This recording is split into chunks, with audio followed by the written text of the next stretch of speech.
அதிகாரம் மன்னிறைச் சேர்ந்தொழுகல். அகலாது அணுகாது தீக்காய்வார் போல்க இகழ்வேந்தர் சேர்ந்தொழுகுவார். மாற்று கருத்துடைய மன்னருடன் பழகுவோர் நெருப்பில் குளிர்காய்வது போல அதிகம் நெருங்காமலும் அதிகம் விலகிவிடாமலும் பழக வேண்டும். வணக்கம். மக்கள் யார் பக்கம் நிகழ்ச்சியின் சிறப்பு தொகுப்பை வழங்குவதற்காக ஹேமா ராகேஷ்.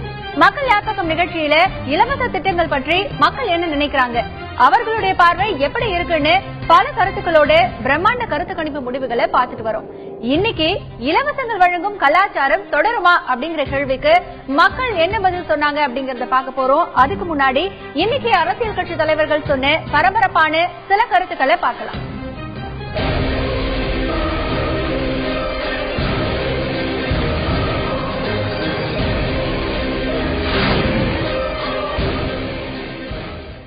திமுகவுல தேர்தல்ல போட்டியிட விரும்புறவங்க கிட்ட தொடர்ந்து நேர்காணல் நடந்துட்டு வருது. இதுவரைக்கும் 100 தொகுதிக்கான நேர்காணல் முடிஞ்சிட்டதா சொல்லியிருக்காரு ஸ்டாலின். செஞ்சுரி போட்டோம், 100 தொகுதியை பார்த்திருக்கோம். துறையோட செஞ்சுரி போட்டோம், 100 தொகுதியை பார்த்திருக்கோம். துறையோட 1898 விண்ணப்பதாரர்களை ஒவ்வொருத்தரையும் தனித்தனியாக கூப்பிட்டு கட்சியினுடைய நிலவரம் என்ன, வெற்றி வாய்ப்பு எப்படி இருக்கு அப்படிங்கறது விவரத்தை பூரா கேட்டு தெரிஞ்சிருக்கிறோம். ஆக இதுவரைக்கும் மொத்த தொகுதியிலிருந்து 100 தொகுதிகளை முடிச்சிருக்கிறோம்.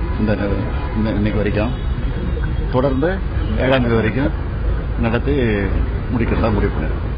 அதிமுகவோட பாஜக கூட்டணி அமைக்குமா அப்படிங்கிற கேள்விக்கு பாஜகவோட மூத்த தலைவர் இல கணேசன் இப்படி பதில் சொன்னார். எந்தெந்த கட்சிகள் இதுவரையில் பாரதிய ஜனதா கட்சியோடு கூட்டணி வைக்க மாட்டோம் என்று அறிவித்த கட்சிகள் என்று பார்த்தால், ஒன்று மக்கள் நல கூட்டணி, மற்றொன்று திமுக காங்கிரஸ் கூட்டணி. நாங்களும் சிந்திக்கவில்லை, அவரும் சிந்திக்கவில்லை. மீது எந்த கட்சியுமே நாங்கள் பாரதிய ஜனதா கட்சியோடு கூட்டணி வைக்க மாட்டோம் என்று அறிவிக்காத நிலையில் இருக்கும் பொழுது நான் அதனால எந்த கட்சியும் ஒதுக்க தயாராகலை என்று சொன்னேன். இதுல எது இயற்கை தானே? அதிமுகவோட கூட்டணி பத்தி பேச்சு நடக்குதா அப்படின்னு நிருபர்கள் கேட்டதுக்கு இருக்கலாம்னு பதில் சொன்னாரு. இருக்கலாம், இல்லை என்று என்றால் மறுக்க இயலாது. அதிமுக கூட்டணி பத்தி பாஜக தமிழக தலைவர் தமிழிசை கிட்ட கேட்டதுக்கு அவங்க ஒரு பதில சொல்லியிருக்காங்க. இப்ப பார்க்கலாம். 2014 எந்த நிலைப்பாடை எடுத்தோமோ அந்த நிலைப்பாடோடு தான் நாங்கள் இருந்து கொண்டிருக்கிறோம். 2014 எந்த நிலைப்பாடை எடுத்தோமோ அந்த நிலைப்பாடோடு தான் நாங்கள் இருந்து கொண்டிருக்கிறோம். அந்த வகையில் தான் எங்களது பேச்சுவார்த்தைகள் நடைபெற்று வருகிறது என்பதை நான் சொல்கிறேன். அதிமுகவோட கூட்டணி பத்தி பேச்சு நடத்த வாய்ப்பு இருக்குன்னு இல கணேசனும் தமிழிசையும் சொன்னதை இப்ப பார்த்தோம். அதிமுகவோட சேரவே முடியாத தேமுதிக தங்களுடைய கூட்டணி சேர சாதகமான அறிகுறிகளை காட்டுறதாகவும் இல கணேசன் சொல்லியிருக்காரு. எப்படி பாசிட்டிவ் ரெஸ்பான்ஸ் வராம, ஆக்க ரீதியான ஒரு பிரதிபலன் அல்லது ஒரு சமிகைகள் வராம தொடர்ந்து ஒருத்தர் பேசுவார். வெளியில ஒருத்தர் ஊடகத்திலேயோ அல்லது தொண்டர்கள் மாநாட்டிலேயோ என்ன பேசுறாங்கிறதெல்லாம் வச்சு எந்த கட்சியும் தலைவரை எடப்படாயும், பாரதிய ஜனதா கட்சி உட்பட. வெளியில ஒருத்தர் ஊடகத்திலேயோ அல்லது தொண்டர்கள் மாநாட்டிலேயோ என்ன பேசுறாங்கிறதெல்லாம் வச்சு எந்த கட்சியும் தலைவரை எடப்படாயும், பாரதிய ஜனதா கட்சி உட்பட. திமுக அதிமுகவிற்கு அரசு ஊழியர்கள் ஓட்டு போட மாட்டாங்கன்னு சொல்லியிருக்காரு வைகோ. அரசு ஊழியர்கள் அதிமுகவுக்கு வாக்களிப்பதில்லை என்ற முடிவில் இருக்கிறார்கள். அரசு ஊழியர்கள் அதிமுகவுக்கு வாக்களிப்பதில்லை என்ற முடிவில் இருக்கிறார்கள். ஆனால் அவர்கள் பார்வை திமுக பக்கம் திரும்பவில்லை. புதிய பென்ஷன் திட்டத்தை கொண்டு வருவதில் திமுகவுக்கும் பங்கு இருப்பதென்பதால் திமுகவையும் அவர்கள் தேர்ந்தெடுக்க விரும்பவில்லை.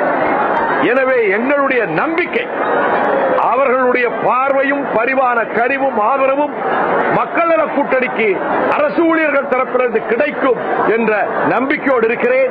இந்த பல்வேறு காரணிகளால் மக்கள் நல கூட்டணி வெற்றி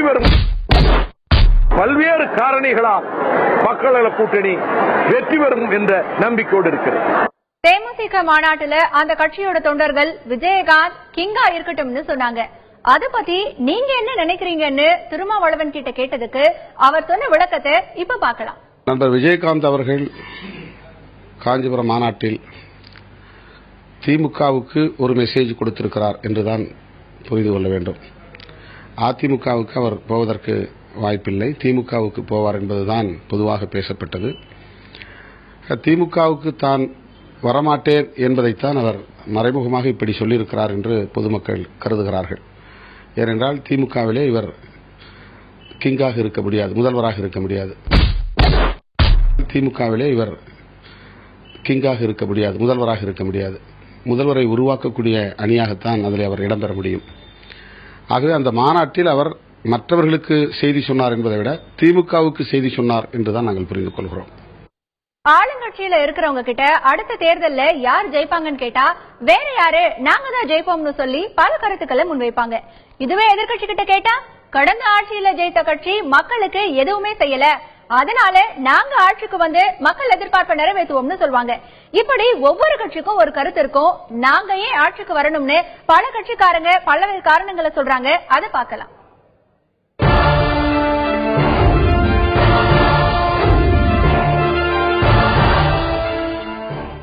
கண்டிப்பா அம்மாவோட ஆட்சி வரணும். இந்த மாதிரி 12ஆம் கிளாஸ் பாத்தீங்கன்னா லேப்டாப் கொடுக்கறாங்க. லேப்டாப் நிறைய குடும்பத்தால வாங்க முடியாத நிலைமையில இருக்காங்க.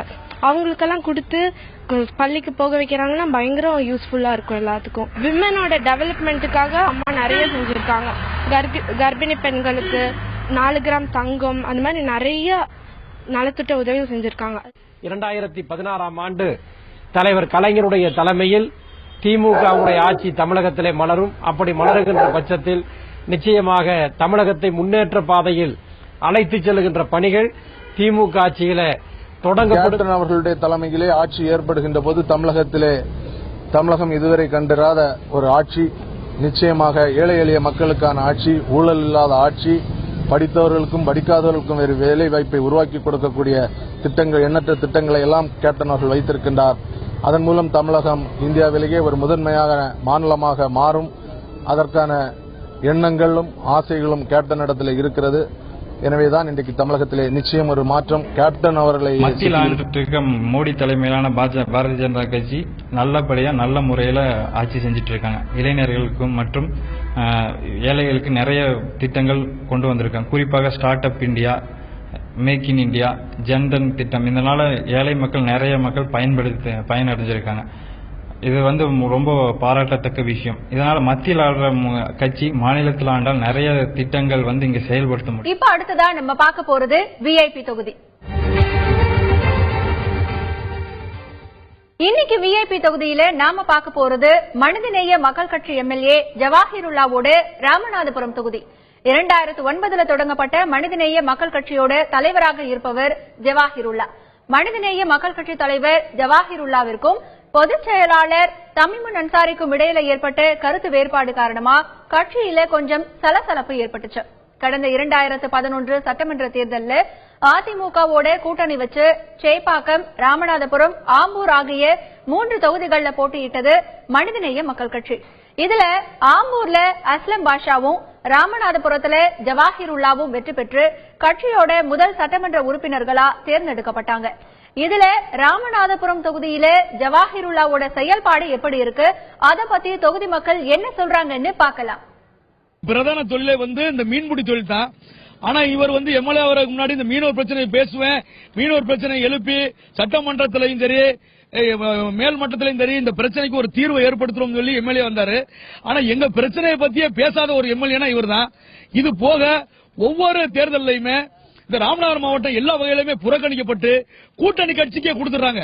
எங்களுடைய குறை நிறைகளை கூட எடுத்து சொல்றது கூட, சட்டமன்றத்தை எடுத்து சொல்றது கூட ஆள் இல்லாத, அதை செய்யக்கூடிய ஒரு நிலையில கூட இல்லாம இருக்கு. இந்த தேர்தலையாவது இந்த கூட்டணி கட்சிகளுக்கு யாருக்குமே இந்த தொகுதியை கொடுக்காம எந்த கட்சி வந்தாலும் அந்த ஆளுங்கட்சி கையில இந்த தொகுதி இருந்தா எங்களுடைய குறைபாடுகளை நாங்க நேரடியாக சொல்றதுக்கு, எங்களுடைய குறைகளை தீர்க்கிறதுக்கு ஏதுவாக அடிப்படை வசதிகளும் இதுவரை செய்து கொடுக்கல. இந்த ராமேஸ்வரத்துல புண்ணிய தீர்த்தமான அக்னி தீர்த்தத்துல சாக்கடை கழிவுநீர்கள் கலக்குதுன்னு கோர்ட் முதற்கொண்டு கட்டணம் தெரிவிச்சிருக்காங்க. அதை சரி செய்ய விதமாக கூட சட்டமன்றத்தில் கூட ஒரு குரல் கூட எழுப்பவில்லை. அதற்கு மாறாக இந்த ராமநாதபுரம் மாவட்டத்தில் உள்ள அந்த கீழக்கரை என்ற அதற்கு டெவலப் பண்றதுக்கு என்னென்ன சட்டமன்றத்தில் பேசணுமோ அதை பூரா பேசியிருக்காரு. அதாவது சட்டமன்றத்தில் இந்த இஸ்லாமியர்களுக்காக நான் எவ்வளவு குரல் கொடுத்தேன் என்று ஒரு புத்தகத்தை எழுதிட்டு அவர்களுக்கு தேவையான இஸ்லாமியர்களுக்கு தேவையான உதவிகள் என்னவோ, அவர்களுக்கு தேவையான அடிப்படை வசதிகள் என்னவோ அதை செய்து கொடுப்பதற்கு தான் அவர் எம்எல்ஏ முனைந்திருக்கிறார். 14 வருஷம் கடை போட்டிருக்கேன், இது வரைக்கும் எதுவுமே எங்களுக்கு உதவி கிடையாது. கடைதாரம் போட்டோ எடுத்துட்டு போனாங்க, ரசீது கொடுத்துருக்காங்க, அதுக்கும் கூட எங்களுக்கு இது வரைக்கும் உதவி கிடையாது. பெய்யுற மழைக்கு தண்ணி மூத்திரம் அதுகளுக்கு எல்லாம் நாங்க கடந்து அளந்தட்டும் 0 ஓட்டு வருஷம். யார் கேட்டாலும் ஓட்டு கேட்கறா, எங்களுக்கு நல்ல உதவி செய்யணும்ல.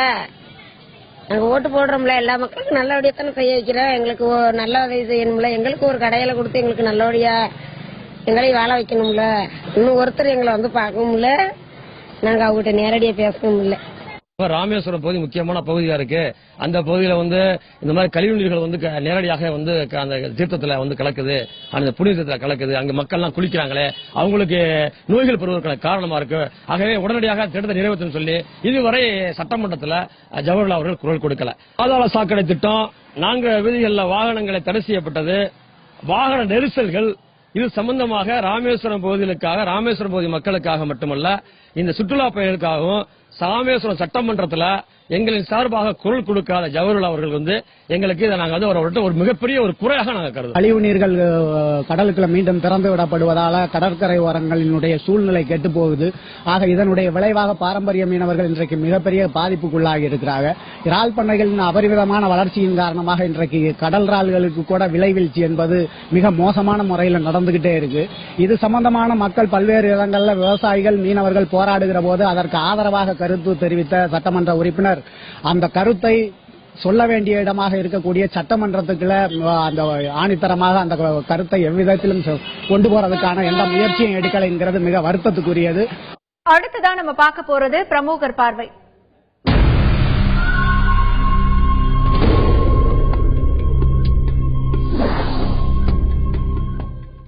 அரசியல் கட்சிகளோட கூட்டணிகள் எல்லாம் இன்னும் முடிவாகாம குழப்பமாகவே இருக்கு. இன்னைக்கு பிரமுகர் பார்வையில ஜோதிடர் வித்யாதரன் இந்த குழப்பத்தை பத்தி தான் சொல்றாரு. வர மார்ச் 9ஆம் தேதி சூரிய கிரகணம் வரப்போகுதாம். அதனால இந்த தேர்தல் கொஞ்சம் குழப்பமா தான் இருக்கும்னு சொல்றாரு ஜோதிடர் வித்யாதரன். மார்ச் 9ஆம் தேதி சூரிய கிரகணம் நிகழ இருப்பதனால் அரசியலிலே நிறைய மாற்றங்கள் ஏற்பட இருக்கிறது. மார்ச் மாதம் 10ஆம் தேதி முதல் அரசியல் கட்சிகளிடையே கூட்டணி பற்றிய பேச்சுவார்த்தைகள் அதிகமாக தொடங்கும். அது மட்டுமல்லாமல் மார்ச் 10ஆம் தேதி முதல் வேட்பாளர் அறிவிப்புகள் எல்லாம் சில பிரதான கட்சிகள் அறிவிப்பதற்கும் வாய்ப்புகள் இருக்கிறது. அதேபோல மார்ச் 14ஆம் தேதி முதல் சூரியன் மீனத்திற்குள் நுழைகிறார். மீனம் ராஜா என்று சொல்லக்கூடிய குரு பகவானின் வீடாகும். அப்படிப்பட்ட குரு பகவான் வீட்டுக்குள்ளே சூரியன் மார்ச் 14ஆம் தேதி முதல் நுழைகிறார். எனவே மார்ச் 14, 15 தேதிகளிலிருந்தும் அரசியல் கூட்டணிகள் எல்லாம் சூடுபிடிக்க தொடங்கும். இந்த சூரிய கிரகணம் நிகழ்வதனால் எல்லா வகையிலுமே அரசியல் கட்சிகள் கொஞ்சம் குழப்பம் அடைய வாய்ப்புகள் இருக்கிறது. யாருடன் கூட்டணி, எப்படிப்பட்ட கூட்டணி என்று இறுதி வரைக்குமே கொஞ்சம் குழப்பங்கள் இருக்கத்தான் செய்யும். அது மட்டுமல்லாமல் எதிரெதிர் கிரகங்கள், ஜோதிட சாஸ்திரத்திலே எதிரெதிர் கிரகங்கள் என்று சொல்லக்கூடிய கிரகங்கள் சனியும் செவ்வாயும் ஆகும். அந்த எதிரெதிர் கிரகங்களான சனியும் செவ்வாயும் செப்டம்பர் மாதம், அதாவது மத்திய பகுதி வரைக்குமே, எதிர்வரும் செப்டம்பர் மத்திய பகுதி வரைக்குமே 2 கிரகங்களும் சேர்ந்து காணப்படுவதனால் வரக்கூடிய தேர்தல், சட்டசபை தேர்தலானது மிகப்பெரிய சவாலான தேர்தலாக எல்லா கட்சிகளுக்குமே இருக்கும். அது மட்டுமல்லாமல் அறுதி பெரும்பான்மையுடன் எந்த ஒரு கட்சியும் தனிப்பட்ட வகையிலே அதிக இடங்களை பெற்று ஆட்சி அமைப்பதும் சவாலாகத்தான் இருக்கும். சனியும் செவ்வாயும் எதிரெதிர் கிரகங்களாக இருப்பதனால் அனைத்து கட்சிகளுமே ஆட்சியை பிடிக்க வேண்டும், நாடாள வேண்டும், அதாவது அமர வேண்டும், ஆட்சி கட்டிலே அமர வேண்டும் என்ற எண்ணத்துடன் தான் செயல்படத் தொடங்குவார்கள். இதனால் இந்த சட்டசபை தேர்தலானது கொஞ்சம் பெருத்த எதிர்பார்ப்புகளையும் சற்றே குழப்பங்களையும் அரசியல்வாதிகளிடையே கொஞ்சம் அச்சமான சூழ்நிலையையும் உருவாக்கக்கூடியதாகத்தான் இருக்கும். இப்போது இருக்கக்கூடிய கிரக அமைப்புகளை பார்க்கும்போது மே மாதம் 9ஆம் திகதியிலிருந்து 11ஆம் திகதிக்குள் சட்டசபைக்கான தேர்தல் நிகழ வாய்ப்பு இருக்கிறது. அந்த வகையிலே இந்த கிரகணங்களும் வேலை செய்ய தொடங்குகிறது. செவ்வாயும் சனியும் அதாவது ஒரே வீட்டில் நின்று கொண்டிருப்பதனால் இந்த சட்டமன்ற தேர்தலிலே வெற்றி பெறும் வாக்குகள், அதாவது வித்தியாசம், வாக்கு வித்தியாசம் என்று கூறுவார்கள் அல்லவா, அந்த வாக்கு வித்தியாசம் மிக குறைவாக இருக்கும். சில வேட்பாளர்கள் 200 வாக்குகள் வித்தியாசத்தில் வெற்றி பெறுவதற்கு கூட வாய்ப்புகள் இருக்கிறது. இந்த சூரிய கிரகணம் அரசியலிலே, சட்டமன்ற தேர்தலிலே மிகப்பெரிய பாதிப்புகளை எல்லாம் ஏற்படுத்தும். அதாவது 5-6 அணிகளாக இருப்பவையெல்லாம் சுருங்குவதற்கு வாய்ப்பு இருக்கிறது. 3 அணிகளாக சுருங்குவதற்கும் வாய்ப்புகள் இருக்கிறது. இப்ப அடுத்ததான் நம்ம பார்க்க போறது அரசியல் கிசுகிசு.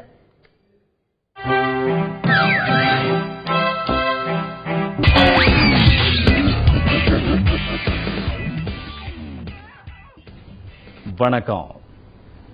கொஞ்ச நாளைக்கு முன்னாடி தலித் முதலமைச்சர்னு ஒரு குண்டை தூக்கி போட்டு 4 கட்சி தலைவர்களை அதிர வச்சார் இல்லையா, ஒரு முக்கியமான சிறுத்தை புள்ளி. இப்போ அவரு இன்னொரு குண்டை தூக்கி போட்டிருக்காரு. சமீபத்துல முரசு கட்சி மாநாட்டுல கிங் மேக்கரான்னு கேட்டாங்கல்ல, அத பத்தி விமர்சிச்சு தன்னோட வலைப்பூவுல ஒரு பதிவை போட்டு 4 கட்சி தலைவர்களை மறுபடியும் அதிர வச்சிருக்காரு. அது என்னையா, மக்களாட்சி காலத்துல போய் மன்னராட்சி மாதிரி கிங் மேக்கரான்னு சொல்லிக்கிட்டு அப்படின்னு விமர்சனம் செஞ்சிருக்கிறாரு அந்த சிறுத்தை புள்ளி. இதனால பெரிய சங்கடத்துக்கு ஆளாகி இருக்கிறாராம் பம்பரத்து தலைவர். கிங் மேக்கரான்னு அவங்க கேட்டதால சூரியனோட போக மாட்டாங்கிறது நிச்சயமாயிருச்சு. நம்ம பக்கம் வர வாய்ப்பு இருக்குன்னு சந்தோஷப்பட்டுக்கிட்டு இருந்தாராம் அவரு. முரசு தலைவருக்கு 100 சீட்டும் முதலமைச்சர் பதவியும் தர்றோம், வாங்கன்னு கூப்பிட்டு பார்க்கலாம் அப்படின்னு யோசனை பண்ணிக்கிட்டு இருந்த கலிங்கப்பட்டிக்காரரு அந்த வலைப்பூ பதிவால கடுப்பாயிருக்காராம். சிறுத்தை தலைவர் இதையெல்லாம் கவனிக்க கூடாதா அப்படின்னு ஆதங்கப்படுறாராம். ஆனா இந்த வலைப்பூவை எல்லாமா முரசுக்காரர் பார்த்துட்டு இருக்க போறாரு அப்படின்னும், வர்றதுன்னு முடிவு செஞ்சுட்டா முரசுக்காரர் வந்தே தீருவாருன்னு தமக்கு தாமே ஆறுதல் சொல்லிக்கிறாராம். இன்னைக்கு அரசியல் கிசுகிசு என்ன அப்படிங்கறத பார்த்தோம். இப்ப அடுத்ததான் நம்ம பார்க்க போறது கருத்து கணிப்பு. இலவசங்கள் தொடர்பா மக்கள் என்ன நினைக்கிறாங்க அப்படிங்கறத பத்தி ஒவ்வொரு கேள்வியை முன் வச்சு மக்கள் அதற்கு என்ன பதில் சொல்லிருக்காங்க அப்படிங்கறத தினம் ஒரு கேள்வியா பார்த்துட்டு அது பற்றிய விவாதமும் நடத்திட்டு வரோம். இன்னைக்கு மக்கள் கிட்ட ஒரு கேள்வியை முன் வச்சிருந்தோம். இலவசம் வழங்கும் கலாச்சாரம் தொடரும்னு நீங்க நினைக்கிறீங்களா அப்படின்னு கேள்வி கேட்டதற்கு மக்கள் பல பதில்களை சொல்லியிருக்காங்க. அது என்ன அப்படிங்கறத பார்க்க போறோம். இன்றைய விவாதத்தில் பங்கேற்பதற்காக நம்முடைய செய்தி அரங்கிற்கு வருகை தந்திருக்கிறார் மூத்த பத்திரிகையாளர் திரு ரங்கராஜன் அவர்கள். அவரை இந்த நிகழ்ச்சிக்கு வரவேற்கிறோம். மற்றும் இந்த விவாதத்தில் பங்கேற்பதற்காக டெல்லி செய்தி அரங்கிலிருந்து இணைகிறார் கிறிஷ் இன்ஃபோ மீடியாவை சேர்ந்த திரு அருண் கிருஷ்ணமூர்த்தி. அவரையும் இந்த நிகழ்ச்சிக்கு வரவேற்கிறோம். வணக்கம் திரு அருண் கிருஷ்ணமூர்த்தி. விவாதத்துக்குள்ள போறதுக்கு முன்னாடி மக்கள் கிட்ட கேள்வி, அதற்கு என்ன பதில் சொல்லிருக்காங்க அப்படிங்கறத பார்க்கலாம். மக்கள் கிட்ட நம்ம முன்வைத்த கேள்வி, இலவசம் வழங்கும் கலாச்சாரம் தொடரும்னு நீங்க நினைக்கிறீங்களா அப்படின்னு கேட்டப்போ மக்கள் சொல்லிருக்கக்கூடிய பதில், அதாவது தொடரும் அப்படின்னு சொல்லி 35% பேர் வந்து சொல்லிருக்காங்க, தொடராது அப்படின்னு சொல்லி 54% பேர் சொல்லிருக்காங்க, கருத்து இல்லை அப்படின்னு சொல்லி 11% பேர் சொல்லிருக்காங்க. ஒட்டுமொத்தமாக மக்களுடைய பார்வை இலவசங்கள் வழங்கும் கலாச்சாரம் தொடருமா அப்படின்னு கேள்வி கேட்டதற்கு அவர்கள் சொல்லியிருக்கக்கூடிய பதில். இது கிராமப்புறம் நகர்ப்புறம் அப்படின்னு பார்க்கும் பொழுது விகிதாச்சாரம் எப்படி இருக்கு அப்படிங்கறத இப்ப நம்ம பார்க்க போறோம். கிராமப்புறங்களில் இருக்கக்கூடிய மக்கள் என்ன சொல்றாங்க அப்படின்னா, இலவசங்கள் வழங்கக்கூடிய கலாச்சாரம் தொடரும் அப்படின்னு சொல்லி 41% பேர் வந்து சொல்லியிருக்காங்க. இல்ல அப்படியெல்லாம் கிடையாது, இனி வரக்கூடிய காலகட்டங்கள்ல இலவசம் வழங்கும் கலாச்சாரம் தொடராது அப்படின்னு சொல்லி 49% பேர் சொல்லியிருக்காங்க. கருத்து இல்லை அப்படின்னு சொல்லி 10% பேர் சொல்லியிருக்காங்க. நகர்ப்புற மக்களின் எண்ணங்கள் எவ்வாறாக இருக்கிறது? நகர்ப்புற மக்கள் அப்படின்னு பார்க்கும் பொழுது இலவசங்கள் வழங்கக்கூடிய கலாச்சாரம் தொடரும் அப்படின்னு சொல்லி 21% மக்கள் வந்து சொல்லியிருக்காங்க. அதுவே தொடராது அப்படின்னு சொல்லி அதிகபட்சமா நகர்ப்புறங்களில் இருக்கக்கூடியவர்கள் 67% பேர் தொடராது அப்படின்னு சொல்லியிருக்காங்க. கருத்து இல்லை அப்படின்னு சொல்லி 12% பேர் சொல்லியிருக்காங்க. அடுத்ததா பெண்கள் என்ன சொல்லிருக்காங்க அப்படிங்கறது நம்ம வந்து பார்க்க போறோம். இலவசம் வழங்கும் கலாச்சாரம் தொடரும் அப்படின்னு நீங்க நினைக்கிறீங்களா அப்படின்னு பெண்கள் கிட்ட கேட்கும் பொழுது தொடரும் அப்படின்னு சொல்லி 38% பேர் சொல்லியிருக்காங்க. அதெல்லாம் இல்லைங்க, தொடராது அப்படின்னு சொல்லி 53% பேர் சொல்லியிருக்காங்க. கருத்து இல்லை அப்படின்னு சொல்லி 9% பேர் சொல்லியிருக்காங்க. அடுத்ததாக ஆண்களுடைய பார்வை என்னவாக இருக்கிறது? இலவசங்கள் வழங்கும் கலாச்சாரம் தொடரும்னு நீங்க நினைக்கிறீங்களா அப்படின்னு ஆண்கள் சொல்லிருக்கக்கூடிய பதில் வந்து நீங்க பார்க்கலாம். அதாவது ஆண்கள் வந்து தொடரும் அப்படின்னு சொல்லி 32% பேர் வந்து சொல்லியிருக்காங்க. தொடராது அப்படின்னு சொல்லி பெண்களை விட 3% அதிக ஆண்கள், அதாவது 56% பேர் தொடராது அப்படின்னு சொல்லியிருக்காங்க. கருத்து இல்லை அப்படின்னு சொல்லி 12% பேர் சொல்லியிருக்காங்க. இலவசங்கள் வழங்குவது அப்படின்னு பாக்குறப்போ நம்முடைய கடந்த கால தேர்தல்களாகட்டும் அல்லது இப்பொழுது ஆட்சியில் இருக்கக்கூடிய கட்சியாக இருக்கட்டும், தேர்தல் அறிக்கையில மிக பிரதானமாக இடம் பிடிக்கக்கூடிய இலவசங்கள் என்று சொல்லக்கூடிய சமூக நல திட்டங்கள் தான். அதற்கு பெரும்பாலான கோடி நிதி ஒதுக்கப்படுது. இனி வரக்கூடிய காலகட்டங்கள்ல இந்த இலவசங்கள் வழங்குவது அப்படிங்கிறது எப்படி இருக்கும், தொடருமா தொடராதா அப்படின்னு மக்களுடைய மனநிலையை இப்ப நம்ம பார்த்திருக்கோம். மக்கள் இதுல என்னென்ன கருத்துக்கள் எல்லாம் முன் வச்சிருக்காங்க அப்படிங்கறத விரிவா நம்ம விவாதிக்கலாம். முதல்ல திரு அருண் கிருஷ்ணமூர்த்தி அவர்களிடம் கேட்கலாம். வணக்கம் திரு அருண் கிருஷ்ணமூர்த்தி. இந்த கேள்வியில பாத்தீங்கன்னா இலவசம் வழங்கும் கலாச்சாரம் தொடராது அப்படின்னு சொல்லி 54% பேர் சொல்லிருக்காங்க. ஏன் அவங்க நினைக்கிறாங்க இந்த பெர்சன்டேஜ் சொல்லிருக்காங்க இல்லையா 54% பேர் அவங்க இலவசம் வாங்கினவர்களா, அரசு கொடுத்த இலவச பொருட்கள் வாங்கினவங்களா வாங்காதவர்களா? இந்த கேள்வியுடைய முக்கியத்துவத்தை நம்ம எடுத்து முதல்ல புரிஞ்சுக்கிட்டோம் அப்படின்னா, எதிர்பார்த்து சென்ற பதில்களை மீறி நம்மளுக்கு கிடைக்கக்கூடிய பதில்கள் என்னென்ன அப்படிங்கறதுக்கு இந்த கேள்வி ஒரு உதாரணம். நிறைய மக்கள் வருங்காலத்துல வரக்கூடிய தேர்தலில் மட்டும் இல்லாம வருங்கால தேர்தல்கள்ல இலவசங்கள் ஒரு முக்கியமான இடம் பிடிக்காது அப்படின்னு சொல்லியிருக்காங்க. அதுக்கு சொன்னதுக்கு காரணங்கள் அவங்க சொன்னது ரொம்ப சுவாரஸ்யமா ஒரு பதில் என்னன்னு பாத்தீங்கன்னா, இனிமே கொடுக்கறதுக்கு இலவசமா ஒண்ணுமே இல்லையே, டிவி கொடுத்தாச்சு, கிரைண்டர் கொடுத்தாச்சு, மிக்சி கொடுத்தாச்சு, அடுத்தது என்ன கொடுப்பாங்க? அதுலதான் நம்ம இன்னொரு கேள்வியும் இந்த சர்வேல வச்சிருக்கோம். கொஞ்ச நாள்ல அதுக்கான பதிலும் வரும். இந்த தேர்தலில் இலவசங்கள் கொடுத்தால் உங்களுக்கு என்ன இலவசங்கள் கொடுப்பார்கள் என்று நினைப்பீர்கள் அப்படிங்கிற கேள்வியும் வச்சோம். சோ மக்கள் நம்மளுக்கு கொடுத்த பதில் நீங்க பாத்தீங்கன்னா, கொடுக்கறதுக்கு இலவசங்கள் இனிமே என்ன இருக்கு அப்படிங்கிற ஒரு சுவாரஸ்யமான ஒரு நகைச்சுவையான ஒரு பதில் வந்தது. அதை தவிர மக்கள் சொன்னது இலவசங்களை மீறி தமிழக அரசியல் நகரக்கூடிய காலகட்டத்துக்கு நம்ம வந்துட்டோம். இங்கேயும் பலதரப்பட்ட மக்கள் நம்மளுக்கு சொன்ன பதில்கள் பாத்தீங்கன்னா, ஒரு பண்டிகை காலம் என்றால் எப்படி தொலைக்காட்சி பெட்டிகள்ல ஒரு படம் போடுறாங்களோ அந்த மாதிரி என்ன படம் போடுவாங்கிற ஒரு ஆர்வம் ஏற்படுதோ அந்த மாதிரி இப்ப என்ன ஆயிடுச்சுன்னா ஒரு தேர்தலுக்கும் எந்த கட்சி என்ன இலவசம் கொடுக்கும் அப்படிங்கிற ஒரு ஆர்வம் வந்துருச்சு. சோ இது உடைக்கெறிய வேண்டிய ஒரு கட்டாயத்துல இப்ப இருக்கும். அண்ட் அதுக்கான மாற்றமும் வந்துடுச்சு. ஏன்னா மக்கள் இலவசங்களை மீறி தொலைநோக்கு திட்டங்களா இருக்கட்டும், இல்ல இமீடியட் ரிசல்ட்ஸ் கொடுக்கக்கூடிய மற்ற திட்டங்களா இருக்கட்டும், இதுக்கான எதிர்பார்ப்புகள் மக்கள் கிட்ட இருக்கு அப்படிங்கறது நிறைய பேர் நம்மளுக்கு சொன்னது. இதுல ஷார்ப் டிஃபரன்சஸ் நம்ம பார்க்க முடிஞ்சது ரூரல் அண்ட் அர்பன். ஆண் பெண் இடையே டிஃபரன்ஸ் இருந்தாலுமே கூட அவ்வளவு ஒரு அதிகபட்ச வித்தியாசம் கிடையாது. ஆனா ரூரல் அர்பன் டிவிஷன்ஸ் அதிகபட்சமா இருந்தது. அது போக போக நான் சொல்றேன்.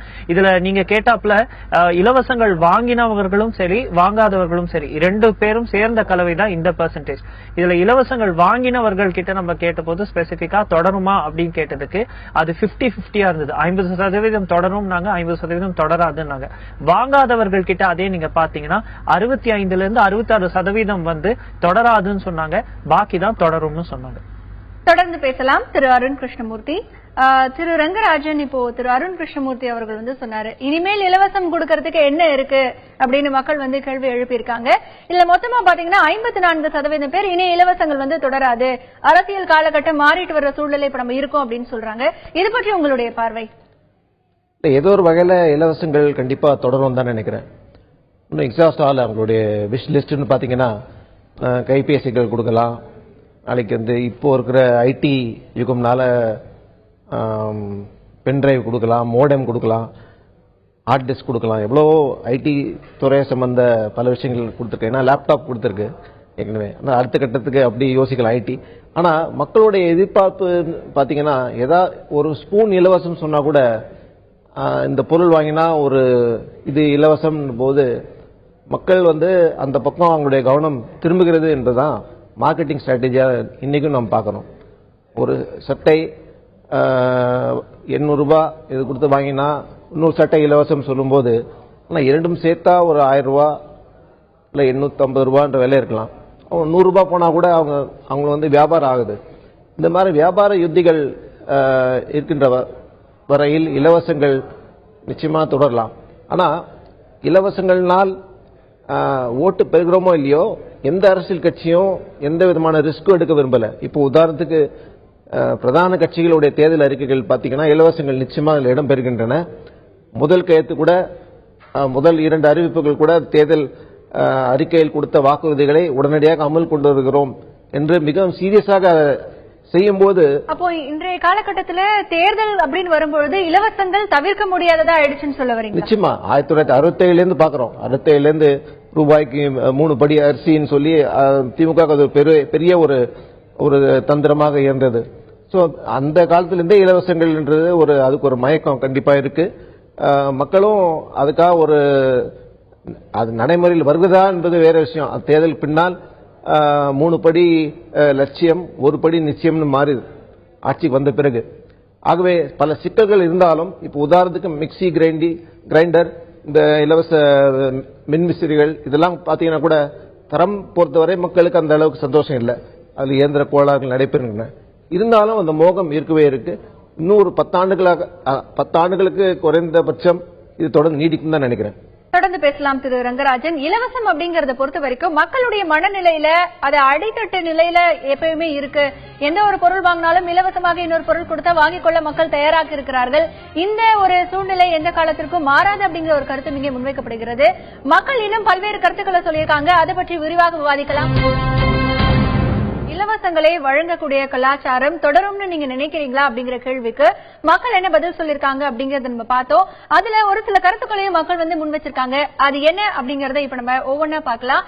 மக்கள் முன்வைத்திருக்கக்கூடிய கருத்து அப்படின்னு பார்த்தா, அரசியல் சூழ்நிலை மாறிக்கொண்டே வருவதால் இலவசங்கள் வழங்குவது தொடராது அப்படின்னு சொல்லிட்டு இவங்க கருத்துக்களை முன் வச்சிருக்காங்க.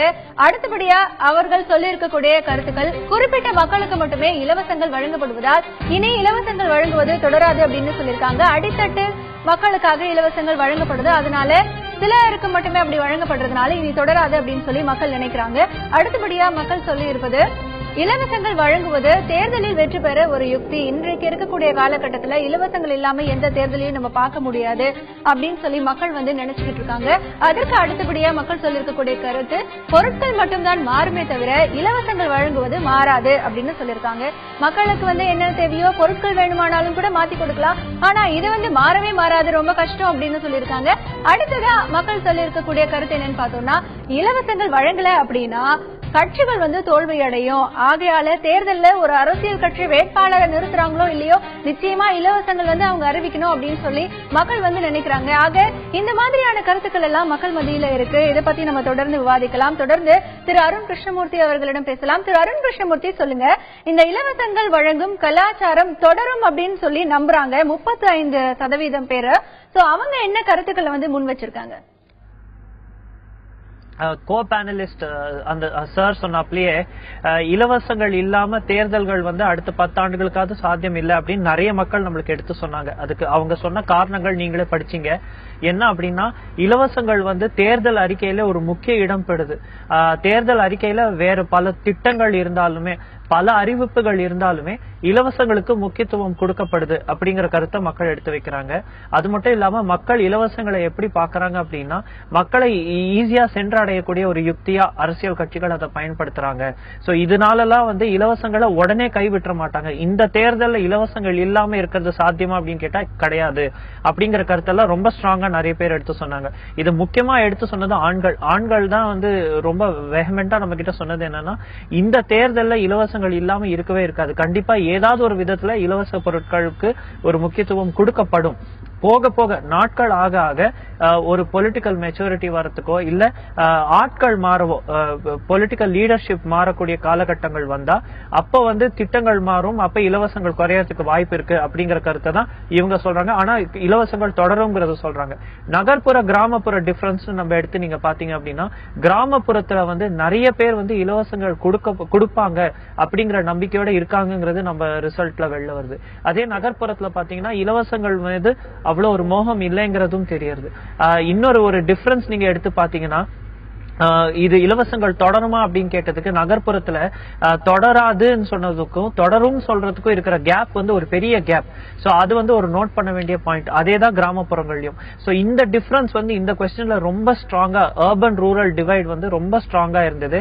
இங்க அர்பன் பாக்கெட்ஸ்ல மக்கள் இலவசங்கள் தொடர்வதற்கான வாய்ப்புகள் குறைவுன்னும், ஊரக பகுதிகளில் இலவசங்கள் இருக்கும், அரசியல் இந்த தேர்தல்கள்ல இலவசங்களுக்கு ஒரு முக்கிய இடம் இருக்கும்னு மக்கள் சொல்லியிருக்காங்க.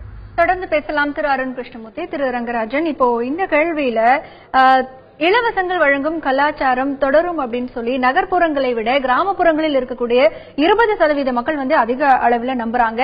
ஆனா தொடராது அப்படின்னு சொல்லி கிராமப்புறங்களில் இருப்பதை விட நகர்ப்புறங்களில் இருக்கக்கூடிய ஒரு 18% அதிகமா இந்த மக்கள் வந்து நம்புறாங்க. அப்போ மக்கள் மனநிலையில, நகர்ப்புற மக்கள் மனநிலையில மாற்றம் ஏற்பட்டிருக்கா? கிராமப்புற மக்களுடைய மனநிலையை நீங்க எப்படி பாக்குறீங்க, உங்களுடைய பார்வை? இல்ல, பொதுவாக நகரங்கள்ல யாரும் வந்து எனக்கு இலவசம் வேணும், இல்ல ஒன்னு உதாரணம் காசு வாங்கி தான் இங்க வாக்களிப்பீங்களான்னு கேட்டா இல்ல நான் நிச்சயம் காசு வாங்க மாட்டேன்னு பேட்டியில வந்து சொல்லலாம். ஆனா நடைமுறையில பார்க்கும்போது யாரும் பார்க்காத சூழ்நிலையில் இவங்க பொருட்களை பெறலாம் அல்லது வாக்குகளுக்காக காசு கூட பெற்று வாக்களிக்கலாம். நாம் பார்த்திருக்கோம். யார் வந்து நேரடியா வந்து பொதுவாக நகரங்களில் சொல்ல போது கிடையாது, என்ன இலவசம் கொடுத்தா நான் வாக்களிப்பேன் அல்ல அதை என்ன வந்து கவரும் அப்படின்னு சொல்ல போதில்லை. ஆனா கிராமப்புறங்களில் ஒன்னு பர்ச்சேசிங் பவர் கம்மியா இருக்கலாம், ரெண்டாவது உண்மையை வந்து அதிகமாக பேசக்கூடிய ஒரு தன்மை கிராமப்புறங்களில் பார்க்கலாம். உள்ளத்தில் இருப்பதை வெளிப்படையாக சொல்லக்கூடிய ஒரு அந்த தன்மையும் நாம் பார்க்கலாம். அதுக்காக ஒரு வேறுபாடாக தெரியலாம். மற்றபடி பொருள்கள் கிடைத்தால் அல்லது காசாக கிடைத்தால் கூட பல பேர் அதை பெற்றுக்கொண்டு அதுக்காக அந்த கட்சிக்காக வாக்களிக்கிறார்களா என்பது அது வேற விஷயம். ஆனா நம்ம பணம் தானே, நமக்கு தானே திரும்பி வருது, இதுல வாங்கிட்டா ஒன்றும் தப்பு இல்லை அப்படின்னு சொல்லி அது ஒரு கருத்து இருக்கத்தான் செய்யுது. வெளிப்படையா அது வந்து நான் வாங்கிட்டு தான் வாக்களிப்பேன் என்று பொதுவாக சொல்ல போது கிடையாது. அதனால இந்த சர்வேல ஓரளவுக்கு பாத்தீங்கன்னா ஒரு 15-20% மக்கள் உண்மையை தெரிவிக்காம இருக்கலாம், அது ஒரு காரணமா இருக்கலாம். ஆனா என்னை பொறுத்தவரை நான் என்ன எதிர்பார்க்கிறேன்னா, கட்சிகள் பொதுவாகவே இலவசங்களை அறிவிக்கலாம் அப்படின்னு ஒன்று எனக்கு தோணுது. வேலை வாய்ப்புகளுக்கு இலவசமாக செஞ்சு கொடுக்குறேன் அப்படின்னு கட்சிகள் சொன்னா எப்படி நல்லா இருக்கும். ஒரு டிரான்ஸ்பர், ஒரு போஸ்டிங்கு காசு வாங்காமல் இலவசமாக செய்து கொடுக்கிறேன் அப்படின்னு கட்சிகள் சொன்னா இந்த நாடு எவ்வளவு நல்லா இருக்கும். ஓகே, அப்ப அரசியல் கட்சிகளுடைய நிலையில மாற்றம் ஏற்படணும் அப்படின்னு சொல்றீங்க. எதை இலவசமா கொடுக்கலாம் அப்படின்றது ஒரு மாற்றத்தை உண்டாக்க நல்லா இருக்கும் நினைக்கிறேன். அந்த மாற்றம் வந்து அரசியல் கட்சிகள் இடத்துல இருக்கணுமா, இல்ல எதை கொடுத்தா நம்ம வாங்கணும் அப்படிங்கிற ஒரு மாற்றம் மக்களுக்கு இடத்துல வந்து ஏற்படுத்தப்படும் நினைக்கிறேன். மக்களை குறை சொல்லி நம்ம பிரயோஜனம் இல்லை. காரணம் அவங்க வந்து கிடைத்த வாய்ப்பு 5 வருடத்துக்கு ஒரு முறைதான் அந்த வாய்ப்பு கிடைக்குது. அவங்க தேடி வராங்க, ஏதோ கொடுக்கறாங்க, சரி வாங்கிக்கலாம், நம்ம பணம் தானே. மக்களுக்கு அது அடிப்படை புரிதல் இருக்குன்னு நினைக்கிறீங்க? நமக்கு இந்த விஷயங்கள்லாம் தேவை, இது வந்து நம்ம கேட்கணும் அப்படிங்கிற அடிப்படை புரிதல் அவங்க கிட்ட இருக்குன்னு நீங்க நினைக்கிறீங்களா? நிச்சயமா. அவங்க வந்து 5 ஆண்டுகளுக்கு பிறகு இவங்களை பார்ப்போமான்னு நமக்கு தெரியாது, அடுத்து யார் வரப்பாங்க தெரியாது. வரது நம்ம ஏன் விட்டு கொடுக்கணும்?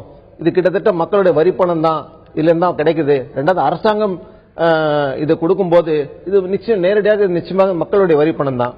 அதனால நம்ம எதுக்கு வேண்டாம்னு சொல்லணும், நம்ம பணம் தானே, அது வாங்கிட்டான தப்பு அப்படின்ற ஒரு மனோபாவம் இருக்கிறது.